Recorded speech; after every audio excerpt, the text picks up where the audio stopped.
Fala galera, como vocês estão? Meu nome é Beatriz Aragão, sou professora de Ciências e Biologia e sejam muito bem-vindos ao canal Biológica. É sempre um prazer compartilhar conhecimento com você. Então, gente, a gente está iniciando essa semana um novo ciclo no nosso canal. Semana passada eu disponibilizei para vocês um vídeo falando um pouquinho ali sobre os seres vivos do reino Monera, né? Basicamente perguntando se as bactérias, se todas as bactérias nos causavam doenças. E aí a gente viu que não. Só que com base nisso, eu decidi trazer essa semana uma aula mais completa sobre os seres vivos do reino Monera, né? Para quem vai estar fazendo prova de vestibular, prova de algum tipo, prova de escola. Então a gente vai ter essa aula mais detalhada, essa aula um pouquinho mais completa. Mas antes da gente começar a falar sobre os seres vivos desse reino, eu gostaria de pedir para vocês se inscreverem no canal, já deixarem o seu gostei, compartilhar com os amigos, que vai me ajudar bastante a estar produzindo conteúdo aqui para vocês, tá? E não se esquece também de seguir o nosso Instagram, @canalbiológica, para ficar por dentro de todas as informações. Então, minha imagem vai ficar aparecendo aí no cantinho da tela, e aí a gente vai dando continuidade à nossa aula sobre o reino Monera. Vamos lá, quem é que está dentro do reino Monera? Vamos ver. Primeiro, os seres vivos que estão dentro do reino Monera são as arqueobactérias e as eubactérias. Antes de falar um pouquinho mais sobre esses dois seres vivos, eu quero lembrar a vocês uma coisa, ó. Dentro da biologia, é importante a gente organizar e classificar os seres vivos para facilitar, para melhorar os nossos estudos. A essa área a gente chama de taxonomia. Taxonomia é a área que organiza e classifica os seres vivos para a gente conseguir estudá-los com mais facilidade. Dentro da taxonomia ali, a gente vai ter as categorias taxonômicas, e essas eu sei que vocês já estão cansados de saber, né? A gente vai ter reino, filo, classe, ordem, família, gênero, espécie. Beleza, isso aí eu sei que vocês já estão sabendo, já tá show de bola. Só que o que eu acho que muita gente ainda não conhece é que acima dos reinos a gente tem uma outra categoria, uma categoria chamada de domínio, certo? E quantos domínios existem? Quais são esses domínios? Presta atenção, existem 3 domínios, tá? Quais são eles? O domínio Arquea, olha, o domínio das arqueobactérias, o domínio das bactérias, domínio bactéria, que é o domínio das eubactérias, e o domínio eucária. Eucária, eu lembro de quê quando eu penso em eucária?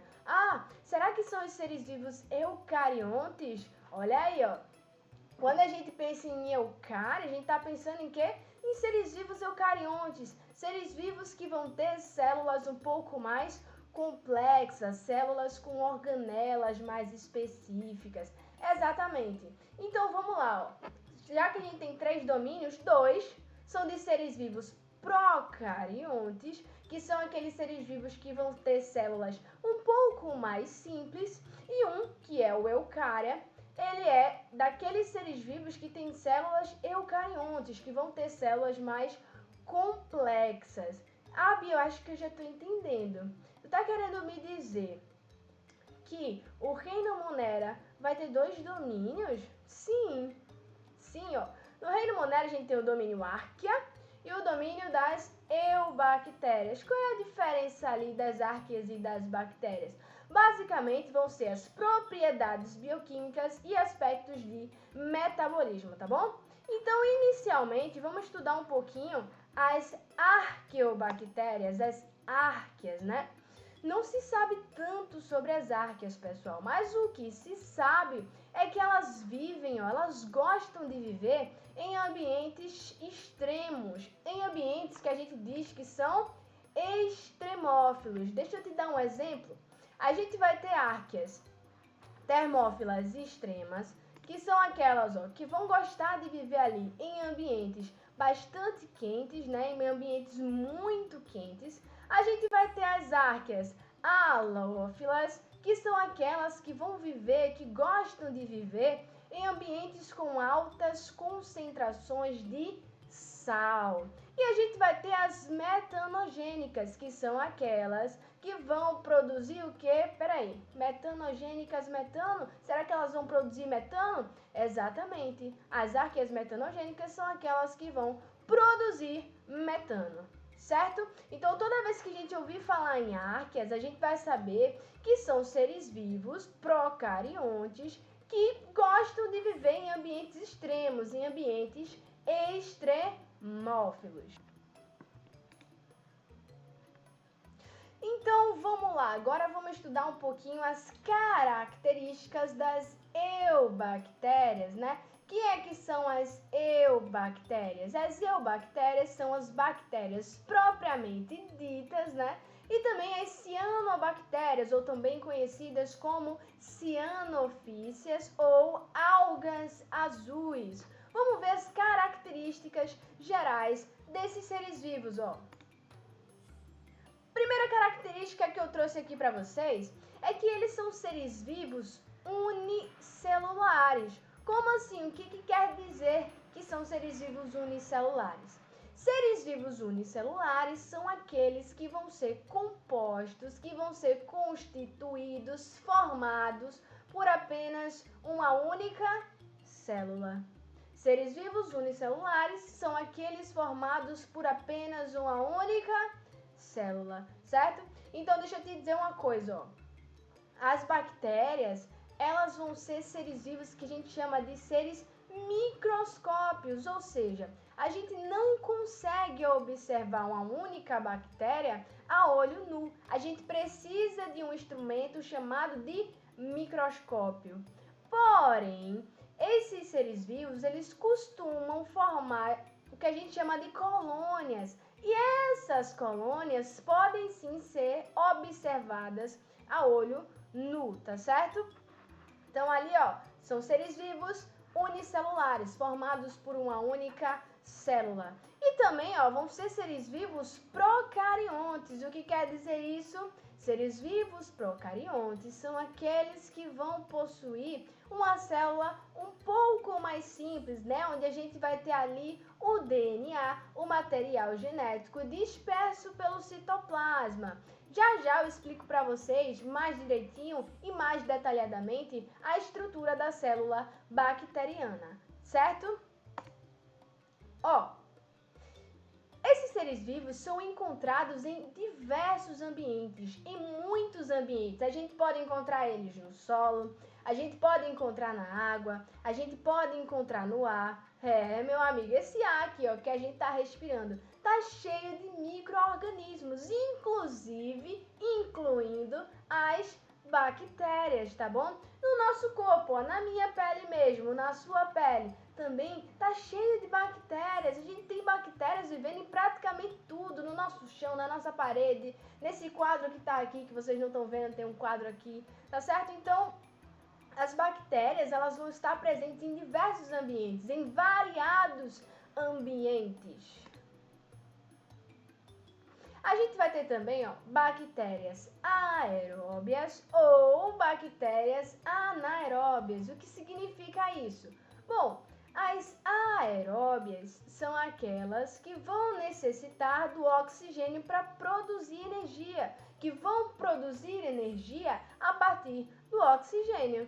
Então, o que são as anaeróbias? As anaeróbias é o inverso, né? São aquelas que, para produzir energia, não vão precisar do oxigênio. As anaeróbias são aquelas bactérias que não precisam de oxigênio, não necessitam de oxigênio para produzir energia. E por isso elas realizam um processo chamado de fermentação. Mais pra frente, né, conforme a gente for passando os slides, eu vou explicar melhor para vocês o que é a fermentação e como é que ela pode ocorrer.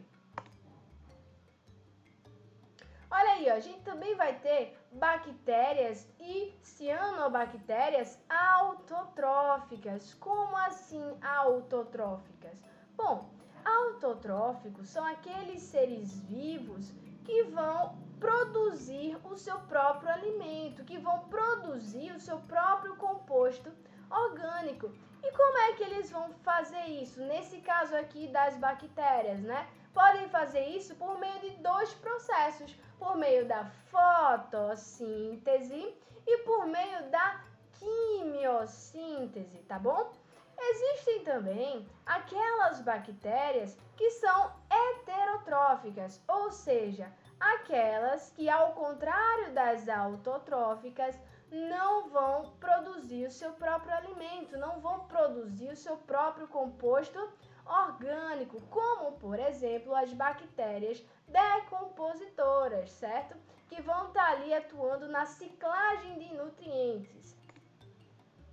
Aqui a gente tem algumas imagens, então vamos dar uma olhada aqui nessa estrutura bacteriana. Vamos começar de fora para dentro. Ó, aqui a gente tem uma estrutura bacteriana, né? Uma célula bacteriana. São unicelulares, então são formados por apenas uma célula. Vamos começar de fora para dentro. Essa estrutura aqui, que vocês estão observando, é chamada de flagelo. Qual é a função do flagelo? A função do flagelo nas bactérias é de dar locomoção, é de auxiliá-las ali no seu processo de locomoção, fazer com que elas possam se locomover, beleza? A gente vai ter também, ó, essa estrutura aqui chamada de cápsula. Certas bactérias vão ter essa estrutura chamada de cápsula e ela é considerada um fator de virulência. Por quê? Porque ela aumenta a capacidade da bactéria de causar certas doenças. Quanto mais espessa ela for, mais ela pode ter essa capacidade de causar certas doenças. Como assim? Por que isso acontece, Bia? Porque essa cápsula é uma proteção a mais. Ela meio que vai dificultar o processo de fagocitose ali por algumas células de defesa. Por isso, torna a bactéria um pouquinho mais resistente, tá bom? A gente vai ter também, ó, uma outra estrutura chamada de parede celular. A parede celular das bactérias é constituída por um polissacarídeo denominado de peptidoglicano. Já é diferente, ó, das arqueobactérias. A parede celular das arqueobactérias não é constituída por esse polissacarídeo denominado de peptidoglicano. A gente vai ter também, ó, essa estrutura aqui denominada de membrana plasmática. Do que é constituída essa membrana? Essa membrana, pessoal, é lipoproteica, tá bom? Qual é a constituição aí da membrana plasmática das bactérias? É uma membrana também lipoproteica. Algumas bactérias também vão apresentar essa estrutura aqui chamada de mesossomo.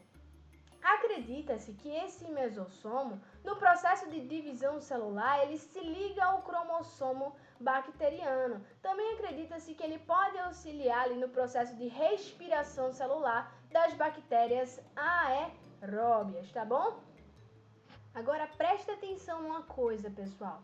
As bactérias, elas não vão possuir organelas. Na verdade, ela vai possuir uma, mas essa organela, ela é considerada não membranosa. É uma organela não membranosa, tá bom?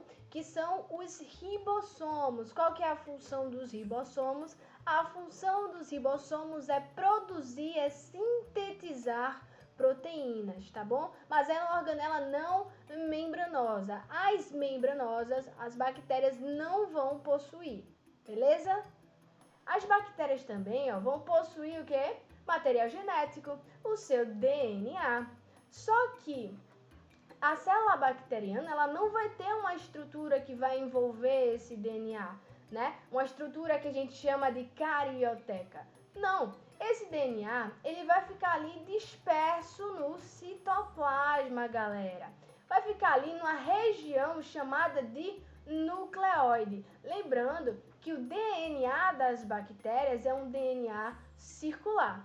Certas bactérias também podem apresentar uma espécie de DNA extracromossomal, que a gente chama de plasmídio. E esses plasmídios podem carregar certas informações, como, por exemplo, a resistência a antibióticos. Beleza, galera? Tudo certinho aí com vocês? Vamos passar para o próximo slide. Classificação, né? Classificação quanto à morfologia. Para quem não sabe o que é morfologia, significa basicamente que é quanto à sua forma. As bactérias podem apresentar diversas formas, né?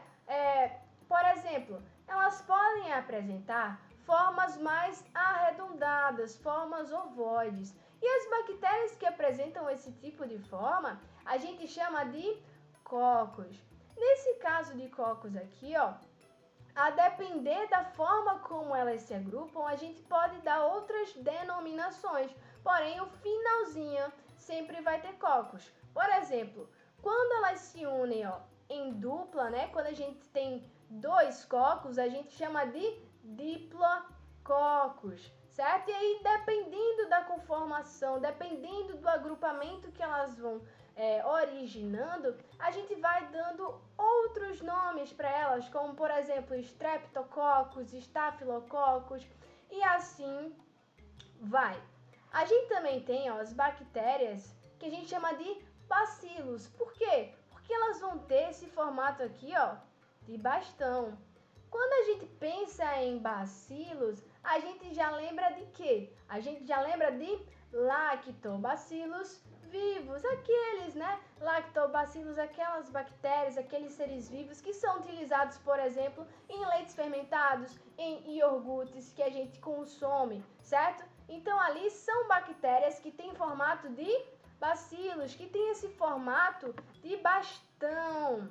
A gente também, ó, vai ter as bactérias espiraladas, aquelas bactérias que tem esse formato mais em espiral, esse formato de rolha de abrir vinho, né? De fiozinho de telefone. A gente também tem, ó, o vibrião, que são as bactérias que tem esse formato de vírgula, né? Esse formato também de chapeuzinho, de telefone antigo, tá bom? Então, a gente vai ter os vibriões, formato de vírgula. Então, não esqueçam, as bactérias, elas podem apresentar formatos variados, formas diversificadas.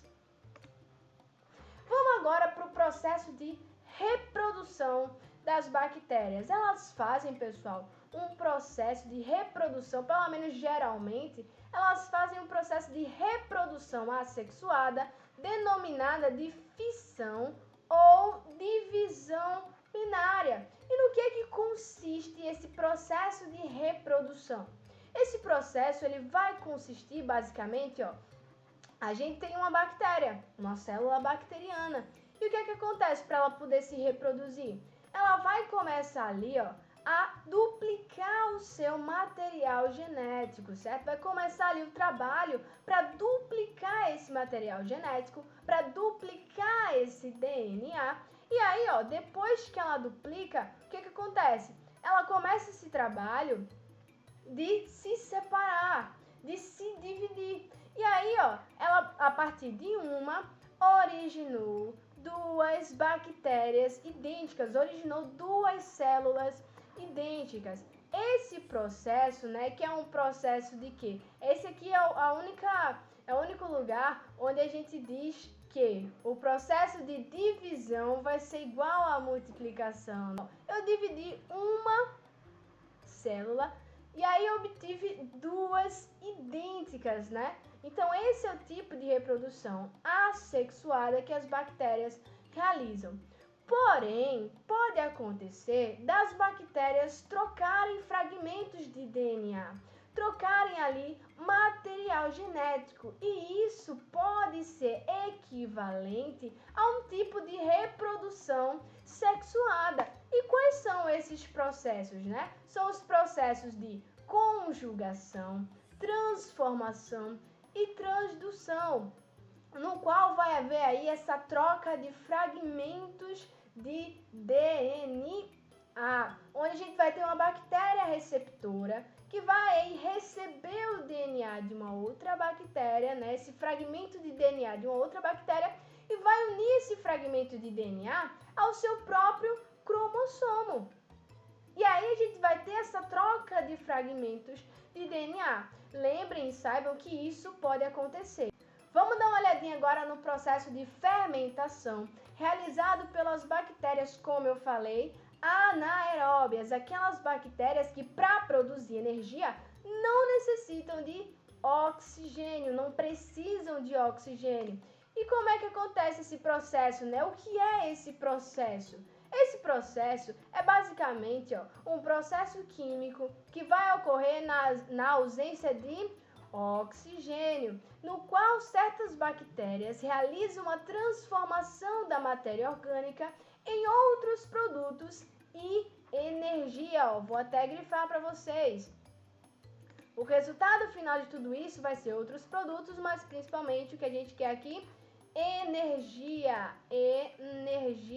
tá bom? Vou até pegar aqui a borracha e apagar, que eu fiz bem no meio aqui, ó. Pronto. Processo de energia. Vamos dar uma olhadinha agora aqui. Elas podem realizar dois tipos de fermentação: fermentação lática e fermentação alcoólica. Como é que vai consistir, por exemplo, a fermentação lática? Como é que ela vai ocorrer? O que é essa fermentação lática? A fermentação lática é quando as bactérias vão quebrar uma molécula de carboidrato, ou seja, uma molécula de glicose, e formar uma de menor tamanho, denominada de ácido lático. Como resultado, a gente vai ter a liberação de energia. Lembrando, pessoal, que isso daqui, eu coloquei como um resuminho para vocês. Na realidade, o que acontece é uma série de processos bioquímicos para que tudo isso daqui possa ser possível, tá bom? Então, eu basicamente trouxe um resuminho para vocês, porque se eu fosse trazer todos os processos bioquímicos, ia dar muito tempo essa aula. Essa aula ia ocupar muito tempo, por isso que eu trouxe um resuminho, certo?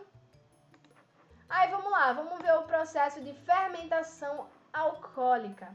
O processo de fermentação alcoólica é quando as bactérias quebram a molécula de carboidrato, qual glicose, e aí elas vão formar álcool etílico, gás carbônico e o que?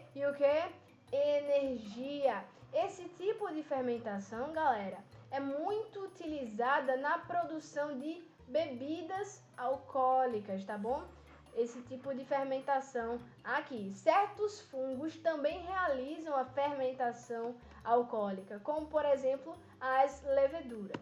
Então, vamos agora falar um pouquinho sobre a importância dessas bactérias, né? A gente viu no vídeo passado que nem todas as bactérias vão nos causar doenças. Se você não assistiu esse vídeo, eu vou estar deixando um cardzinho aqui para você assistir depois dessa aula, tá bom? Então a gente viu que nem todas as bactérias vão causar doenças, pelo contrário, grande parte delas são benéficas, ou se não são, pelo menos não vão nos causar mal. Então vamos ver quais são as importâncias, que não são poucas, desses seres vivos. Vamos lá. Primeiro que eu trouxe aqui é que as bactérias, certas bactérias, né, heterotróficas, vão participar do processo de decomposição junto a certos fungos, né? Esse processo de decomposição, onde a matéria orgânica é decomposta e transformada em matéria inorgânica, que pode ser utilizada ali por outros seres vivos, né? Um processo de ciclagem, de reciclagem de nutrientes, que é muito importante. Temos também bactérias que participam do ciclo do nitrogênio. Se vocês quiserem uma aula posteriormente sobre o ciclo do nitrogênio, eu posso trazer para vocês também. A gente vai ter bactérias atuando diretamente nesse ciclo, né? Auxiliando ali as plantas a absorverem o nitrogênio, que é tão importante ali no processo de produção das proteínas, de composição das proteínas e composição também dos ácidos nucleicos. Algumas vão estabelecer relações mutualísticas. Que é isso? Relações mutualísticas são aquelas que ambos os envolvidos vão se beneficiar. por exemplo, as bactérias do nosso intestino mesmo, né? A gente está convivendo ali em harmonia, elas estão trabalhando para que a gente possa estar em equilíbrio, para que a gente possa estar bem. Em troca, nós estamos fornecendo o quê? Nós estamos fornecendo para ela, digamos que alimento e proteção, certo? Então a gente está nessa relação aí mutualística. Também vão estar ali atuando na biotecnologia. Como assim, né? Os cientistas, eles já têm estudado e já têm feito, por exemplo, com que certas bactérias consigam produzir um hormônio chamado de insulina, né? A bactéria, ela vai receber um gene que é responsável por produzir esse hormônio insulina, que vai beneficiar ali os diabéticos, né? Pessoas diabéticas, por exemplo, que precisam desse hormônio. E também a gente vai ter as bactérias com valor econômico, por exemplo, né, os probióticos, as bactérias probióticas, que vão ser aquelas que vão ser utilizadas na produção de iogurtes, de leites fermentados, ou então a gente vai ter aquelas bactérias que vão fazer o processo de fermentação alcoólica, que vão ser utilizadas na produção de bebidas, né, na produção de bebidas alcoólicas no geral. A gente também tem, né, a importância da saúde pública. Não deixa de ser uma importância, porque a gente sabe que sim, apesar de não serem todas as bactérias, mas algumas podem sim causar doenças, algumas podem sim gerar infecções. E isso precisa ser estudado, isso também é importante. Caso vocês também queiram uma aula sobre as doenças causadas por bactérias, é só deixar aqui nos comentários que eu também preparo uma e trago para vocês. Certo, pessoal? Então, eu espero que vocês tenham gostado dessa aula. Eu preparei com muito carinho, com muita dedicação para vocês. Espero que vocês tenham gostado. Não se esquece de deixar o seu gostei. Não se esquece de compartilhar com os amigos e de se inscrever no canal. Nesse momento inicial, eu preciso muito, muito da força de vocês. Obrigada mesmo e até a próxima aula.